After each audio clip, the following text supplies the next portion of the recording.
الرحمن علم القرآن خلق الإنسان.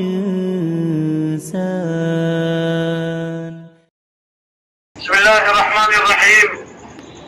إن الحمد لله نحمده ونستعينه ونستغفره ونعوذ بالله من شرور أنفسنا ومن سيئات أعمالنا. من يهده الله فلا مضل له ومن يضلل فلا هادي له.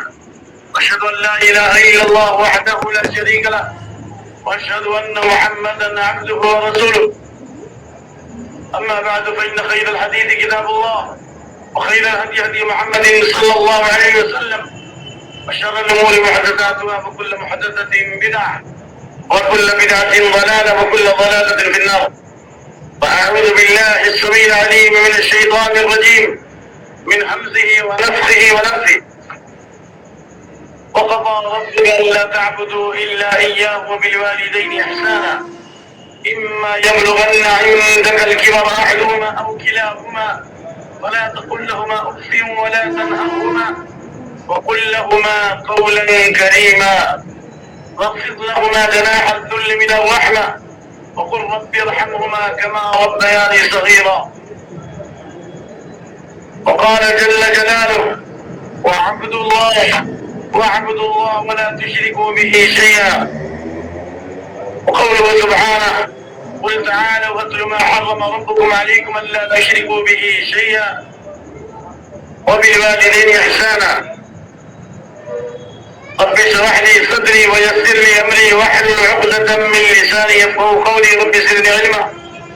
اللهم حبب إلينا الإيمان وزينه في قلوبنا وكره إلينا الكفر والفسوق والعصيان واجعلنا من الراشدين. اللهم اجعلنا من الراشدين. اللهم اجعلنا من الراشدين. اللهم زينا بزينة الإيمان واجعلنا هداة مهتدين.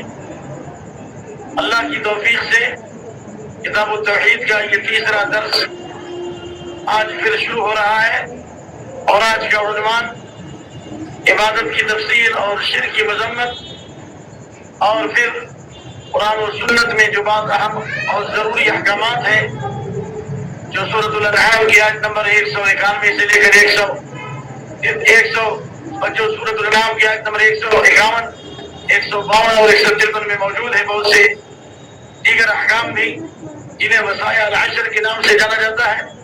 10 وصیتیں جن کی وصیت اللہ تعالیٰ نے بنی اسرائیل کو کی اور انہی 10 باتوں کی وصیت اللہ تعالیٰ نے اس امت کو کی ہے جن کا بیان آئے گا انشاءاللہ العزیز. سورۃ الاسراء یا سورہ بنی اسرائیل اس کا دوسرا نام سورہ بنی اسرائیل ہے. اس کی آیت نمبر 23 اور 24 پڑھی گئی جس میں اللہ تعالیٰ نے اس بات کا فیصلہ سنایا اس بات کا حکم دیا. نبی صلی کی تفسیر کے مطابق اس بات کی وصیت فرمائی. اس بات کی وصیت اللہ نعبد الا ایاہ عبادت صرف اور صرف اللہ ہی کی کرو. یہ بھی صحیح ہے کہ وہ خالق ہے وہ مالک ہے وہ تمام خوبیوں اور صفات کا مستحق ہے. ساری مخلوق میں تنہا عبادت کا وہی مستحق ہے. وهو المالوه المحمود وهو ذو الألوهية والعبودية على خلق اجمعین. وہی ساری مخلوق میں تنہا عبادت کا مستحق ہے. اللہ تعالیٰ نے اپنی عبادت کے بعد مخلوقات میں سب سے پہلا حق ماں باپ کا اللہ نے ذکر فرمایا. وبالوالدین احسان اللہ کے حق کے بعد اللہ کی عبادت کے بعد اللہ کی اطاعت و بندگی کے بعد اللہ نے فرمایا والدین کے ساتھ اچھا سلوک کرو. کہ والدین کے ساتھ اچھے سلوک سے کیا مراد ہے؟ یعنی ان کے ساتھ بھلائی کرو چاہے ہاتھ کے ذریعے ہو چاہے مال کے ذریعے ہو چاہے اپنی طاقت و قوت کے ذریعے ہو. ماں باپ کے ساتھ حسن سلوک کرنا یہ بھی عبادت ہے. اس میں اشارہ ہے کہ عبادت کی 2 قسمیں ہیں. ایک ہے عبادت محضہ اور دوسری ہے عبادت غیر محضہ. عبادت محضہ جو ڈائریکٹ بندہ اللہ کی عبادت کرتا ہے جیسے دعا نظر توکل انابت رکوع اور سجود جن میں اللہ اور بندے کے درمیان کوئی واسطہ نہیں ہوتا. دوسرا عبادت غیر محض اللہ کے حکم سے بندوں کی خدمت کرنا انسانیت کی خدمت کرنا یہ اللہ کی عبادت ہے کیونکہ اللہ کا حکم ہے. لیکن اس میں مخلوق کی جو خدمت کی جاتی ہے یہ بھی عبادت کے حکم ہے. کیوں؟ اس لیے کہ اللہ ہی نے اس بات کا حکم دیا. اللہ کے حکم کی تعمیل میں اس کام کا کرنا یہ بھی عبادت ہے. اس لیے معلوم ہوا کہ زندگی کا ہر کام اللہ اس کے رسول کے حکم کے مطابق کیا جائے یہ اللہ کی عبادت ہے. اس لیے حضرت معاذ بن جبل کہا کرتے تھے انی احتسب نومتی کما احتسب قومتی، جس طرح میں سوتا ہوں عبادت کی نیت سے اسی طرح قیام اللیل بھی کرتا ہوں عبادت کی نیت سے. جیسا کہ امام بخاری نے روایت کیا ہے. خلاصہ یہ ہوا کہ اللہ کی عبادت کے بعد مخلوقات میں ماں باپ کی اطاعت کا حکم دیا گیا ہے، اس لیے کہ مخلوق میں سب سے بڑا احسان انسان پر ماں باپ کا ہے. جس طرح اللہ تعالیٰ ہر چیز کا خالق ہے اسی طرح دنیا میں آنے کا سبب اللہ نے ماں باپ کو قرار دیا. لہٰذا خیر اور بھلائی کے کاموں میں ماں باپ کی اطاعت کرنا یہ اللہ تعالیٰ کی رضامندی ہے. رضا الرب فی رضا الوالدین وسخط الرب فی سخط الوالدین. رب کی رضامندی والدین کی رضامندی میں ہے اور رب کی ناراضگی ماں باپ کی ناراضگی میں ہے. یعنی اگر ماں باپ خوش ہے تو اللہ بھی خوش اور ماں باپ ناراض تو اللہ بھی ناراض. لیکن اس اصول کو یاد رکھتے ہوئے کہ لا طاعۃ لمخلوق فی معصیۃ الخالق، یعنی اللہ کی نافرمانی کر کے کسی مخلوق کی اطاعت نہیں کی جا سکتی ہے. ماں باپ کی اطاعت کی جائے گی، یہ بہت افضل ترین عبادت ہے، لیکن اگر ماں باپ شرک کا حکم دیں تو ان کی بات نہیں مانی جائے گی.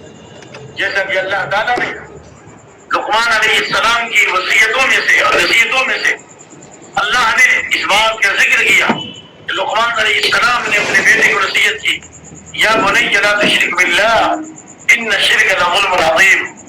اے میرے پیارے بیٹے اللہ کے ساتھ شریک مت کرو، شرک بہت بڑا ظلم ہے، بہت بڑا پاپ ہے.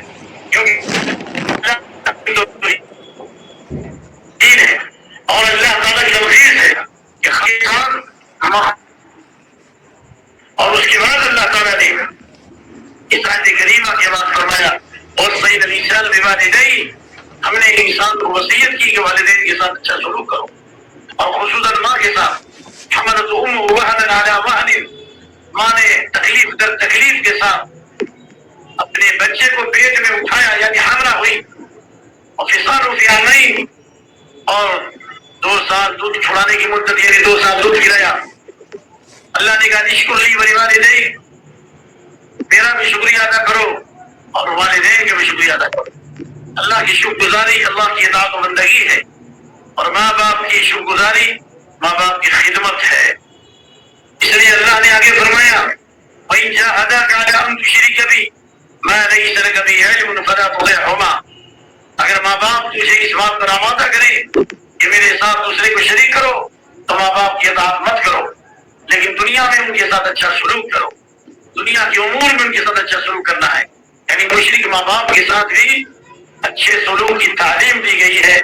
جیسا کہ حضرت اسماء بنت ابی بکر کی روایت مسلم شریف میں ہے کہ اللہ کے نبی صلی اللہ علیہ وسلم سے سوال کیا یا رسول اللہ قدمت علیک امی وہی مشرکہ افاصلها قال نعم صلیها، یا رسول اللہ میری ماں ابھی تک شرک میں مبتلا ہے، ابھی تک مشرکہ ہے اور میری ماں میرے پاس آئی ہے، کیا میں ان کے ساتھ رواداری کروں، اس نے سلوک کروں، رشتوں کو جوڑوں، بھلائی کروں؟ آپ نے کہا ان کے ساتھ بھلائی کرو. اس سے معلوم مشرک ماں باپ کی خدمت کرنا بھی اللہ کی رضامندی ہے، لیکن اگر وہ شرک پر آمادہ کرے تو ان کی بات نہیں مانی جائے گی.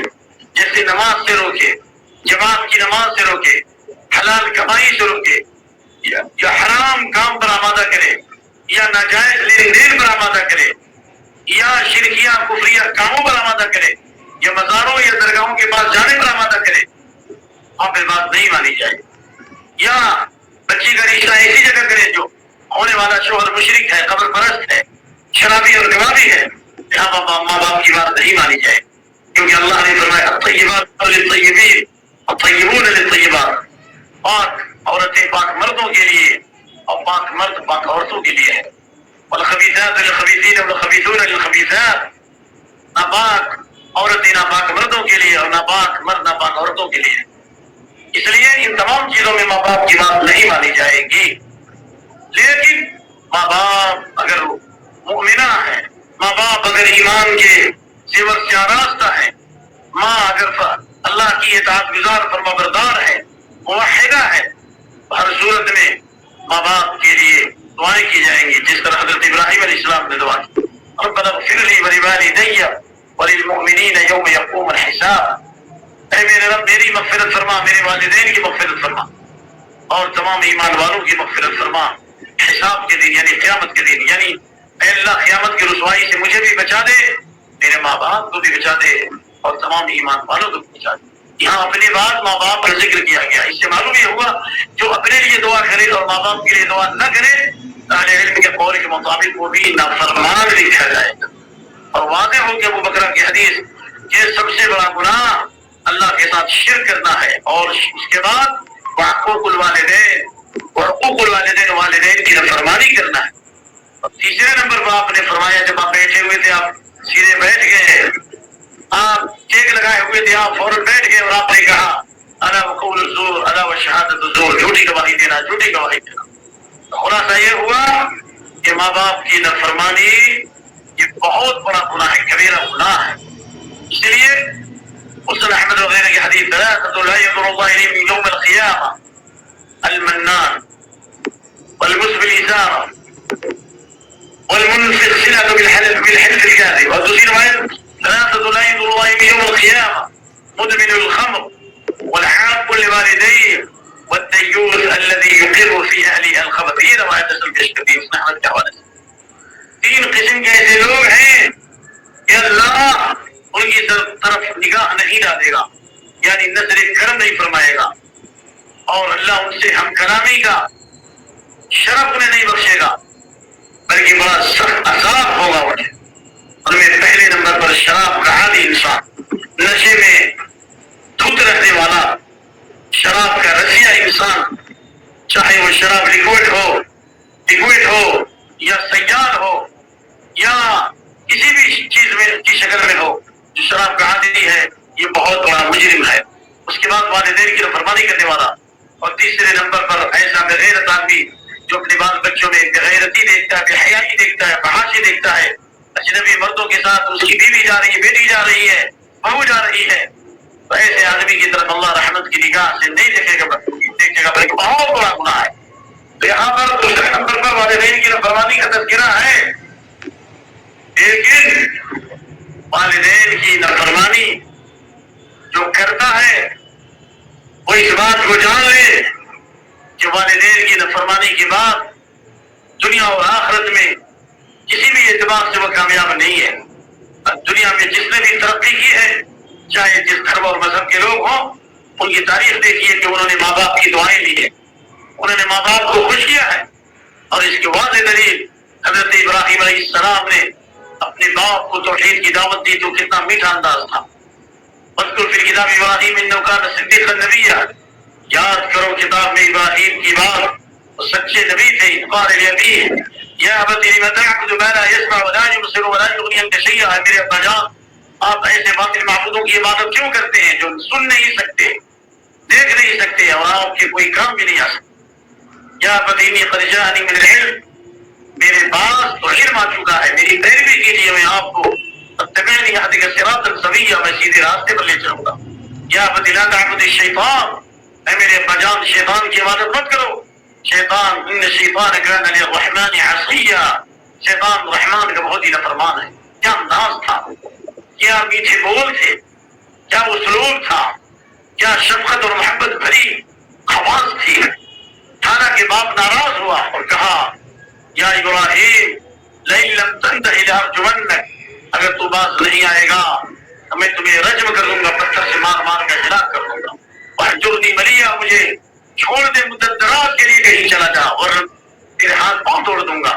حضرت ابراہیم علیہ السلام کا انداز کیا تھا، مشرک باپ کے ساتھ، سلام علیہ، سلامتی ہو آپ پر، ساستغفر لک ربی، میں آپ کے لیے مغفرت کی دعا کرتا رہوں گا۔ یعنی اس میں اشارہ ہے کہ جب تک اللہ تعالیٰ کی طرف سے منع نہیں ہوگا میں دعا کرتا رہوں، لیکن اللہ نے منع کر دیا۔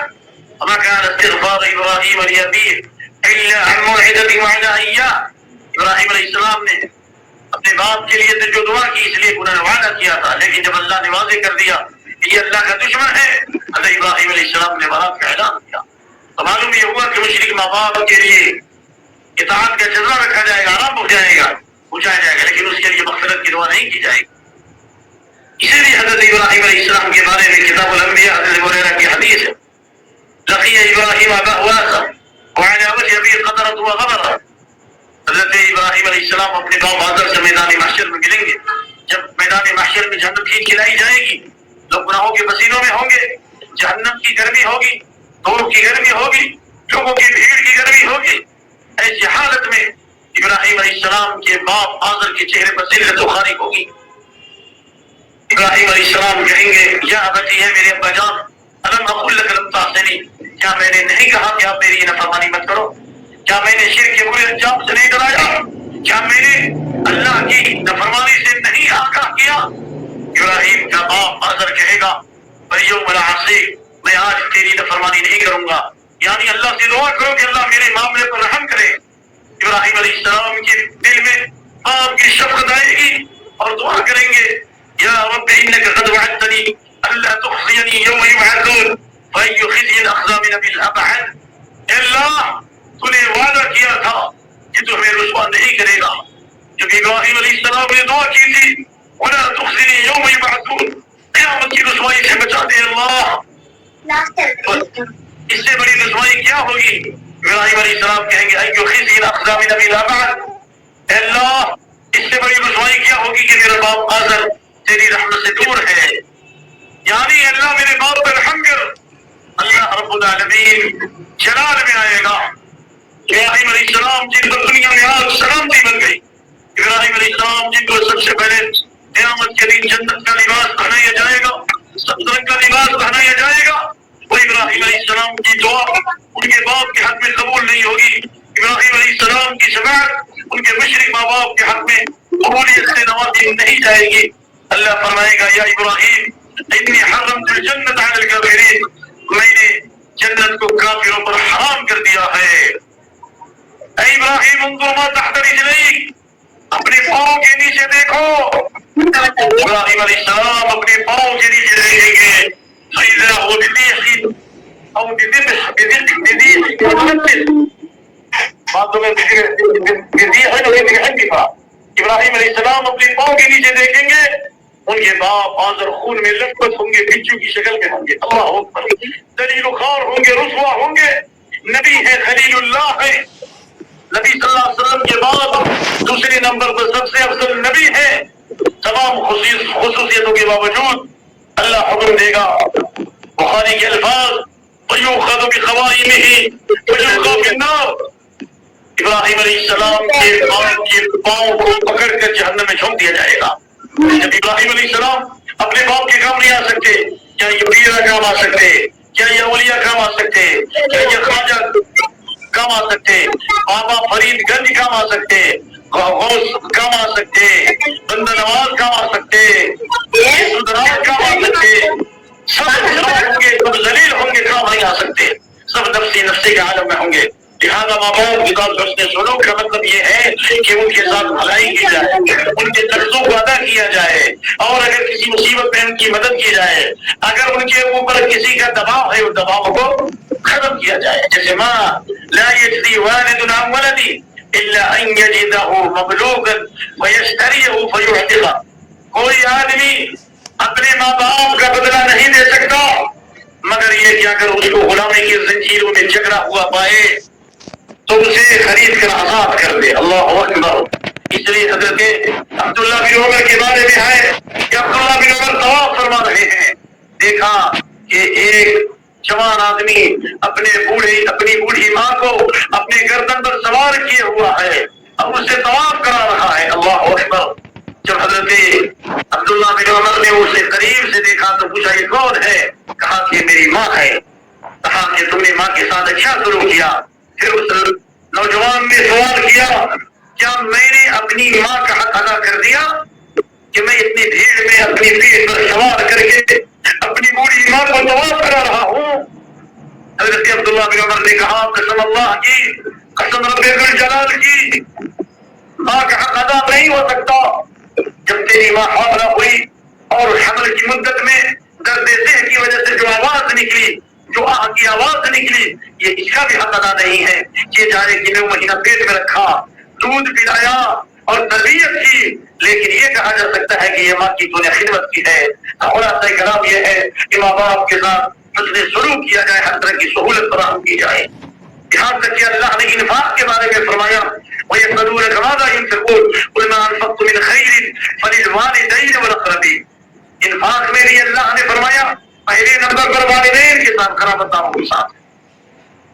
اور بخاری شریف وغیرہ کی حدیث کہ انفاق میں ابدا بنفسک، اپنے آپ سے شروع کرو، وابدا بمن تعول، پھر جن کی تم حفاظت کرتے ہو۔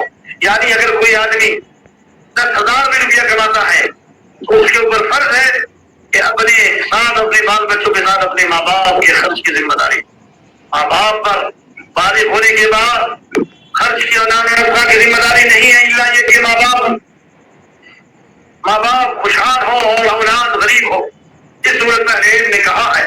لیکن بلوغت کے بعد والدین کے اوپر سے اولاد کی ذمہ داری کم ہو جاتی ہے، اگر ختم نہیں تو کم ہو جاتی ہے۔ لہٰذا ماں باپ کے ساتھ انفاق کے ذریعے بھی خدمت کی جائے گی، اور اس کے بعد اس کے ساتھ اس نے سلوک کیا جائے۔ اس میں سلوک کی مثال جو مسلم احمد وغیرہ کی روایت ہے، بنی سلمہ میں سے ایک شخص آیا کہا یا رسول اللہ، ماں باپ کی وفات کے بعد ماں باپ کے ساتھ اس نے سلوک کا طریقہ کیا ہے؟ تو آپ نے فرمایا الصلاۃ علیہما والاستغفار لهما وإكرام صديقهما وإنفاذ أحدهما وصلة الرحم التي لا توصل إلا بهما۔ اللہ اکبر۔ ماں باپ کے لیے دعا کی جائے، زندگی میں بھی دعا کرنا ہے، رب ارحمهما كما ربياني صغيرا، لیکن یہ دعا خصوصیت سے مرنے کے بعد پڑھی جائے۔ اللہ جس طرح بچپن میں انہیں ہماری تربیت کی، ہمیں پالا پوسا، اللہ ان پر رحم و کرم فرما، ان کی قبر کو نور سے منور فرما، ان کے درجات کو بلند فرما، انہیں بہترین بدلہ عطا فرما۔ رب ارحمهما كما ربياني صغيرا، اور حدیث میں الصلاۃ علیہما، ان کے لیے مغفرت کی دعا کی جائے گی اور ان کے لیے رحمت کی دعائیں کی جائیں گی۔ وإكرام صديقهما، اور ان کے جو دوست احباب ہیں ان کی بھی تعظیم کرنا، یہ ماں باپ کی سب حسن سلوک میں داخل ہے۔ اللہ اکبر۔ وإنفاذ أحدهما، جو وصیت انہوں نے کی ہے، اور اگر انہوں نے کسی سے وعدہ کیا ہے تو وعدہ بھی پورا کیا جائے گا، ان کی وصیت کی تنفیذ کی جائے گی، بشرطے کہ کل مال کی وصیت نہیں ہوگی، 1/3 کی وصیت ہو سکتی ہے، اس سے زیادہ کی وصیت اگر کی ہے تو وارثین کی اجازت۔ یہ وصیت کی وصیلۃ الرحم التي لا توصل بهما، ماں باپ کے جو رشتہ دار ان سے رشتہ جوڑا جائے گا، یہ ماں باپ کے ساتھ حسن سلوک ہے۔ ان کی وفات کے بعد بھی اگر ہم یہ رشتوں کو جوڑیں گے تو اللہ کے نزدیک فرما بردار لکھے جائیں گے، والدین کے فرما بردار لکھے جائیں گے، اللہ کے ہاں مقربین میں لکھے جائیں گے، نیک اور وفادار میں لکھے جائیں گے۔ یہ اللہ کا انعام ہے۔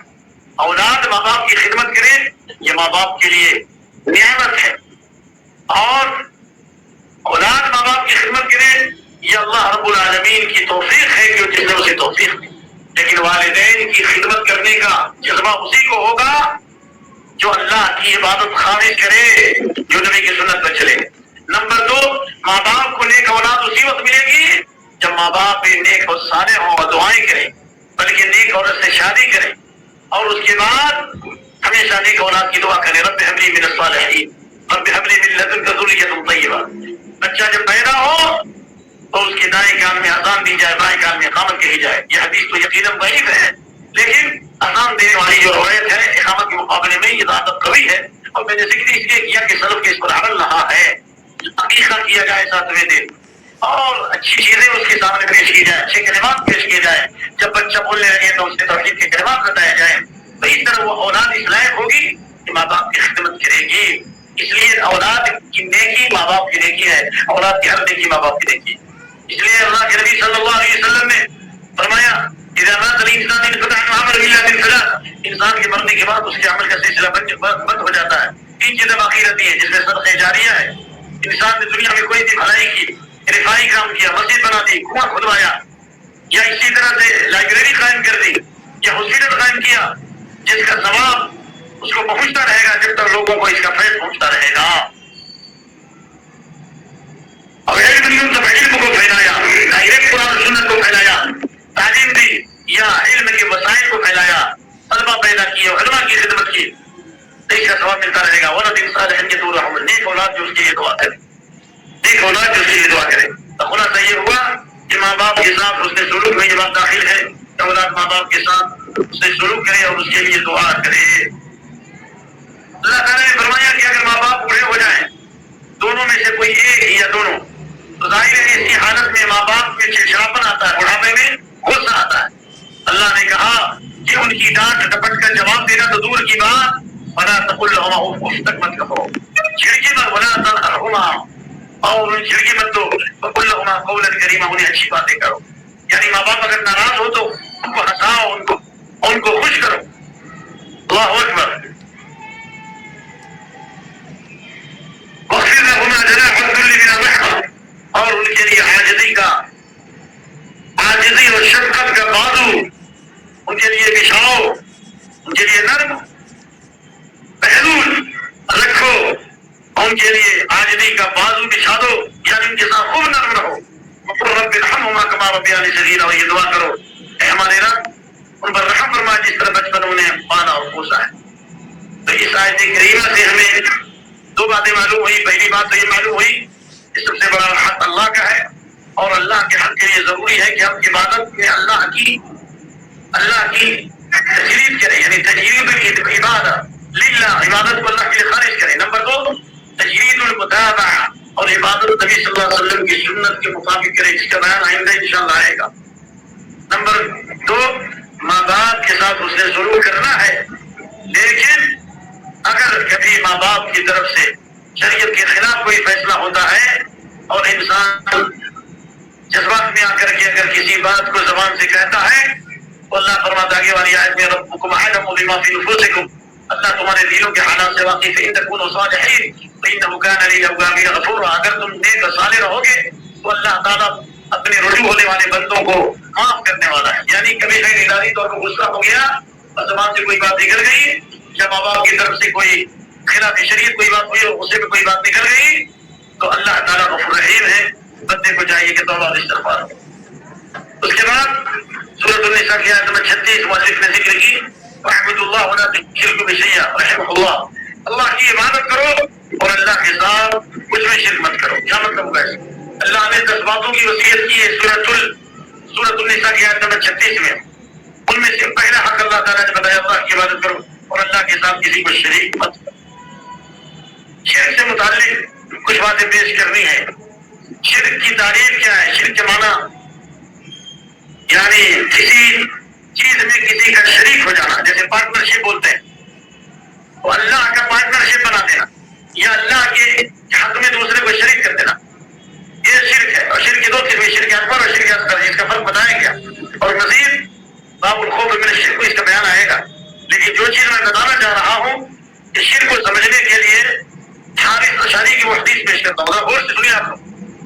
امام ترمذی کے قوی سند کے ساتھ یعنی حسن سند کے ساتھ حارث اشعری رضی اللہ عنہ سے روایت کیا ہے کہ اللہ کے نبی صلی اللہ علیہ وسلم نے فرمایا ان اللہ امر یحیی بن زکریا ب5 کلمات لیعمل بها وان یامر بنی اسرائیل ان یعملوا بها فقاد ان یبطئ بها، یعنی اللہ تعالیٰ نے یحییٰ بن زکریا علیہ السلام کو 5 باتوں کی نصیحت کی کہ یہ 5 باتوں کی بنی اسرائیل کو نصیحت کرو، خود بھی عمل کرو، بنی اسرائیل کو عمل کی ترغیب دو۔ لیکن ان کے بتانے میں تاخیر ہوئی، تھوڑی تاخیر ہوئی، اللہ نے فوراً وحی فرمائی حضرت عیسیٰ علیہ السلام پر کہ یہ 5 باتیں بتائیں، اور اگر یہ نہیں بتاتے ہیں، یہ تاخیر ہوتی ہے تو اے عیسیٰ آپ جلدی بتاؤ۔ چنانچہ حضرت عیسیٰ علیہ السلام نے کہا کہ اللہ نے ان 5 باتوں کی وصیت کی ہے، تو حضرت عیسیٰ علیہ السلام کی بات کو سن کر حضرت یحییٰ نے کہا ان سبقتنی خشیت ان یخسف بی، اگر آپ نے بتایا اور میرے بتانے میں اگر تاخیر ہو گئی تو میں ڈرتا ہوں کہ کہیں اللہ مجھے زمین میں دھسا نہ دے۔ اللہ اکبر، انبیاء ڈر رہے ہیں، اللہ کے خوف سے کانپتے ہیں۔ چنانچہ حضرت یحییٰ علیہ السلام نے بنی اسرائیل کو بیت المقدس میں جمع کیا، فامتلأ المسجد وقعدوا على الشرف، پوری مسجد کھچا کھچ بھر گئی، یہاں تک کہ ٹیلوں تک لوگ آ گئے۔ تب حضرت یحییٰ علیہ السلام نے کہا کہ اللہ نے 5 باتیں بتائی ہیں، جن میں سے ایک بات میں آج بتاؤں گا۔ کہا کہ اللہ نے حکم دیا ہے کہ تعبدوا، اللہ کی عبادت کرو، ولا تشرکوا بہ شیئا، اور اللہ کی عبادت میں دوسرے کو شریک مت کرو۔ مشرک کی مثال کمثل رجل اشترى عبدا من خالص ماله بذهب او ورق، مشرک کی مثال یہ ہے کہ کسی نے خالص پیور کھاٹی سونا اور چاندی سے غلام خریدا۔ اب تو غلامی کا دور نہیں ہے، کیونکہ غلام کو اپنے مال پر بھی قدرت نہیں ہوتی، جو کچھ غلام کا مال ہوتا ہے اس کے آقا کا ہوتا ہے، ٹھیک ہے، اور غلام پر حج بھی فرض نہیں ہے اور غلام پر جمعہ بھی فرض نہیں ہے، صحیح قول میں، لیکن الحمدللہ اسلام کی برکت سے غلامی کا دور ختم ہو گیا۔ تو اگر کسی نے غلام خریدا خالص سونے اور چاندی سے، حلال کمائی سے، اور اسے گھر لایا اور کہا ہاتھی داری، یہ میرا گھر ہے جہاں آپ کی رہائش ہے، وہاں عملی اور یہاں کام کرنا ہے، تم کو تمہارا کھانا، تمہارا پینا، تمہاری غذا اور دوا علاج، ساری سہولیات، طبی امداد میری طرف سے سہولت فراہم کی جا رہی ہے، لیکن آپ کا کام ہے صبح سے شام تک اور ہر وقت جو بھی کام کریں گے وہ میرے لیے کریں گے۔ لیکن فَكَانَ يَعْمَلُ لِغَيْرِ سَيِّدِهِ، اپنے آقا کو چھوڑ کر دوسروں کا نوکر بن گیا، دوسروں کا غلام بن کے کام کرے گا، کیا اس کا آقا خوش ہوگا؟ آپ نے فرمایا فَأَيُّكُمْ يَرْضَىٰ أَن يَكُونَ عَبْدُهُ كَذَٰلِكَ، کون اس بات کو پسند کرتا ہے کہ اس کا غلام ایسا ہو، کھاتا ہو اس کا اور کھاتا ہو کسی اور کا، رہتا ہو اس کی زمین پر، لیکن کام کسی اور کا کرتا ہو؟ کوئی ایسے نوکر کو اور ایسے غلام کو رکھے گا نہیں رکھے گا۔ تو زمین کس نے پیدا کی، آسمان کس نے پیدا کیا، کس نے دنیا میں وجود بخشا، کس نے دیکھنے کی طاقت دی، بولنے کی طاقت دی، کس نے تھنکنگ پاور دیا، کس نے یہ غذا فراہم کی، ساری نعمتیں کس کی ہیں؟ تو اللہ کو چھوڑ کر یا اللہ کے ساتھ جب دوسروں کو پکارا جائے گا، دوسروں کے آستانوں پہ سجدہ کیا جائے گا، تعویذوں کا سہارا لیا جائے گا، گنڈوں کا سہارا لیا جائے گا، مریضوں کا سہارا لیا جائے گا، وباؤں کا سہارا لیا جائے گا، جنات اور جادو کے علاج کے نام پر عاملوں کا سہارا لیا جائے گا، کیا اللہ کی رحمت سے نا امیدی کی دلیل نہیں ہے؟ جس بندہ کے ساتھ اچھا گمان ہوگا ایسا کرے گا، کیسے اللہ مشرک کو معاف کرے گا؟ سبحان اللہ وبحمدہ، سبحان اللہ العظیم۔ اور اس کے بعد سورۃ الانعام کی آیت نمبر 151 سے لے کے 153 تک، جس کا تفصیلی بیان تو میں بعد میں کروں گا، لیکن اجمالی بیان کر دیتا ہوں۔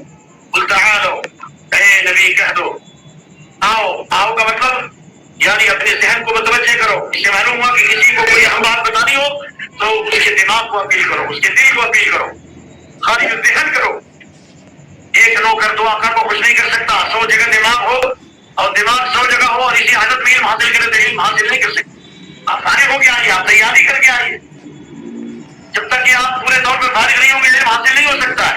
لا يستطيع علم بواحد الجسد، حرام تربیت کے ساتھ علم حاصل نہیں ہو سکتا۔ آؤ، میں تلاوت کرتا ہوں ان چیزوں کی جنہیں اللہ نے تم پر حرام کیا ہے، یعنی ان باتوں کی نصیحت کرتا ہوں جو اللہ نے تم پر حرام کیا ہے۔ سب سے پہلے نمبر پر کہا اللہ تشرکوا بہ شیئا، اس کے ساتھ شرک مت کرو، اللہ اکبر، اور اس کے ساتھ والدین کے ساتھ اچھا سلوک کرو، اور اپنے اولاد کو فقر و فاقہ کے ڈر سے قتل مت کرو۔ ہم تجھے بھی روزی دیتے ہیں، اسے بھی روزی دیتے ہیں۔ ولا تقتلوا النحو ولا تقربوا الفواحش ما ظهر منها ما بطن، بے حیائی کے قریب مت جاؤ، زناکاری، فحاشی اور ریاضیت، ننگاپن، اس کے قریب مت جاؤ، برائی تو دور کی بات۔ ولا تقتلوا النفس التي حرم الله الا بالحق، نہ آپ کسی جان کو قتل مت کرو جس کو اللہ نے حرام قرار دیا ہے مگر حق کے ساتھ، جس کا بیان آئے گا۔ ولا تقتلوا اولادکم من املاق، اور اپنی اولاد کو فقر و فاقہ کے ڈر سے قتل مت کرو، یعنی نسبندی مت کراؤ، ڈلیوری کے سلسلے کو مت کرو، یہ بہت بڑا گناہ ہے۔ ہم تجھے بھی روزی دیتے ہیں، انہیں بھی روزی دیتے ہیں۔ ولا تقولوا نحن نرزقكم اياهم، اور اللہ نے فرمایا ولا تقتلوا اولادكم نحن نرزقكم ولا تقربوا اجمعنا لا تقتلوا نفسا حرم الله الا بالحق ذلكم وصاكم به لعلكم تعقلون۔ اللہ تمہیں اس کی وصیت کر رہا ہے، یعنی اللہ تمہیں تاکید حکم دے رہا ہے تاکہ تم عقل سے کام لو۔ شریعت دماغ کو اپیل کرتی ہے، عقل کو اپیل کرتی ہے، یعنی جو سمجھے گا وہی عمل کرے گا، اور دین پر عمل کرنے کے لیے سمجھنا ضروری ہے، اور سمجھنے کے لیے قرآن حدیث کی بات کا سننا ضروری ہے۔ واہ اکبر۔ اور نہ سمجھی کی وجہ سے انسان جہنم میں جائے گا، اور نہ سمجھی یہ ہے کہ انسان نہ سنے، اس لیے جہنمی کہیں گے وقالوا لو كنا نسمع ونعقل ما كنا في اصحاب السعير، کاش کہ ہم سنے ہوتے یا سمجھے ہوتے تو ہم جہنمی نہیں ہوتے۔ اور اللہ نے کہا ولا تقربوا مال اليتيم الا بالتي احسن، کے مال کے قریب مت جاؤ مگر اچھے طریقے سے، یعنی یتیموں کے مال کو مت کھاؤ. جو لوگ یتیموں کے مال کو کھاتے ہیں وہ گویا کہ اپنے پیٹ میں جہنم کی آگ بھر رہے ہیں اور ان قریب وہ جہنم کی تحقیقات میں داخل ہوں گے. اور اچھی طرح سے مراد یتیموں کے مال کی حفاظت کرو، نگرانی کرو اور اسے تجارت میں لگا دو. اگر فقیر ہو تو ضرورت کے مطابق کھاؤ اور اگر غنی ہو تو اس سے بچو. من کان غنیا فلیستعفف ومن کان فقیرا فلیأکل بالمعروف. ولا تقربوا مال اليتيم الا بالعرف والكيل والميزان. ناپ تول مکمل کرو، ناپ تول میں کمی مت کرو. ناپ تول میں کمی کی وجہ سے حضرت شعیب علیہ السلام کی قوم پر 3 قسم کا عذاب آیا، زلزلے کا عذاب آیا. اور اسی طریقے سے زمین اسی طریقے سے چنگھار پیدا ہوئی، اتنی بڑی چیخ پیدا ہوئی، جبریل علیہ السلام نے ایسی چیخ لگائی کہ ان کے دل پھٹ گئے. اور تیسرا عذاب آیا، اللہ نے آسمان سے آگ کی بارش، جس کا انشاءاللہ موقع ملا تو ہم بیان کریں گے. اور اس امت میں بھی ناپ تول کی کمی کی وجہ سے اللہ کا عذاب آئے گا. لیتے ہیں تو پورا لیتے ہیں، دیتے ہیں تو کم دیتے ہیں. یا 2 ویلر کی دکان ہو یا 3 ویلر کی دکان ہو یا 4 ویلر کی دکان ہو، سامان ملتا ہے ان کو 50 میں اور قیمت لکھی رہتی ہے 200 اور دیتے ہیں ان کو 100 روپیہ میں، کہتے ہیں کہ میں نے آپ کو سستا دیا. حرام ہے یہ. اس لیے یہ حدیث یاد کر لیں، ما نقص قوم من المكيال والميزان يقتلوا بالسنين وشدة المؤونة وجور السلطان. جو قوم ناپ تول میں کمی کرے گی اللہ تحت سانی کا عذاب نازل کرے گا اور اللہ اس کی ضرورت کو بڑھا دے گا. اللہ ظالم اور جابر بادشاہوں کو مسلط کرے گا، یعنی ظالمانہ اور جابرانہ قانون کے شکنجے میں اللہ اسے کس دے گا. انکم ٹیکس، سیل ٹیکس یا گنڈوں اور عواموں کا یہ میسج آئے گا کہ فلاں جھاڑ کے نیچے فلاں تاریخ کو 1 کروڑ روپیہ لے آؤ، نہیں تو ناپ تول میں کمی کر دیں گے، یہ نہیں تو تمہیں چین چھوٹا کر دیں گے. فلاں تاریخ کو فلاں جھاڑ کے نیچے آ جاؤ، نہیں تو چین چھوٹا کر دیا جائے گا، یعنی قتل کر دیا جائے گا. یہ کب ہوتا ہے؟ جب انسان ناپ تول میں کمی کرتا ہے، لوگوں کے ساتھ غداری اور خیانت کرتا ہے، دوسروں کے ساتھ بدعہدی کرتا ہے. اللہ اکبر. جیسا کرو گے ویسا پاؤ گے. ظالموں پر اللہ ظالموں کو مسلط کرتا ہے.